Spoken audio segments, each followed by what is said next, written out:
Virginia. By most accounts, when John Smith and his fellow English settlers came to Virginia in 1607, Pocahontas was indeed important in keeping them alive through her diplomatic and charitable efforts. Her winning, carefree personality helped to ease tensions between the two very different cultures.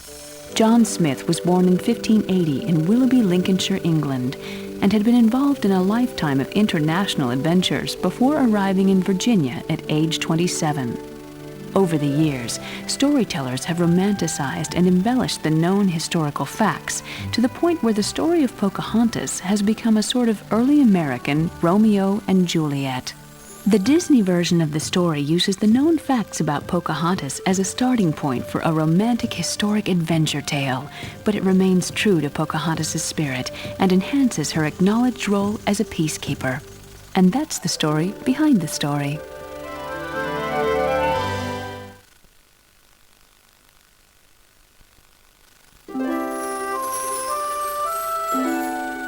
There are treasures in books that all the money in the world cannot buy, but the poorest laborer can have for nothing. Robert G. Ingersoll.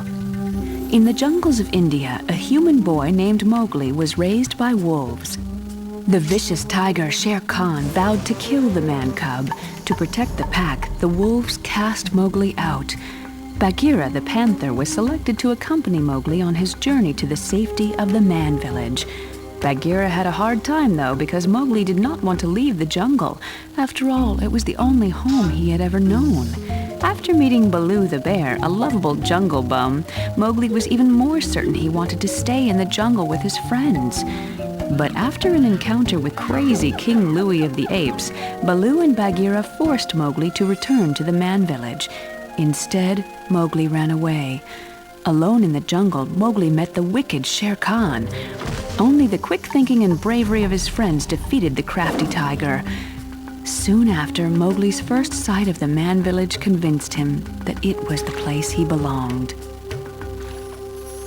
Throughout his career, Walt Disney was always on the lookout for great stories to bring to life. Rudyard Kipling's 1894 classic The Jungle Book first caught Walt's attention in the late 1930s. Kipling was born of British parents in Bombay, India. He began his career as a journalist there, and although he returned to England as a young man, his memories of his experiences in India stayed with him always. They were the subject of his famous book, Kim, and the classic Just So stories, as well as 2 volumes of The Jungle Book. Walt Disney acquired the film rights to The Jungle Book in 1962. Veteran storyman Bill Peet created a lush and moody visual style to the classic story, firmly based in Kipling's books. But it seemed that Walt wasn't interested in the book itself as much as the vivid characters and exotic settings. All this initial development was abandoned, and the Disney team started all over with Walt's command in mind: have fun with it. The Jungle Book was the last animated feature that Walt Disney personally supervised.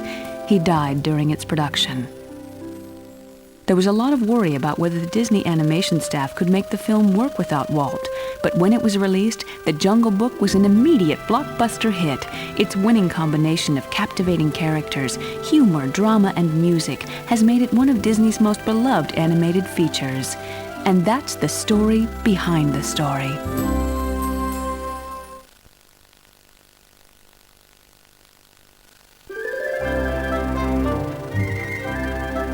The oldest books are still new to those who have not read them. Samuel Butler. Once upon a time there lived a king and his fair queen. Many years they had longed for a child, but when their wish was granted, the newborn princess was cursed by an evil fairy, doomed to die at the age of 16 by pricking her finger on the spindle of a spinning wheel. In a kind-hearted effort by her parents and her fairy protectors, the princess was spirited away and raised in a forest cottage, disguised as a peasant girl called Briar Rose.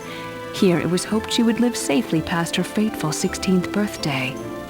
Alas, despite all the best intentions, the curse was fulfilled, but not in death, but with an enchanted sleep, from which only the kiss of true love could awaken the princess. The good fairies put everyone in the castle into a deep sleep, awaiting the day when the spell could be broken. Only with the aid of Prince Philip was the power of the evil fairy destroyed. and the Sleeping Beauty was awakened by true love's kiss. The tale of the Sleeping Beauty dates all the way back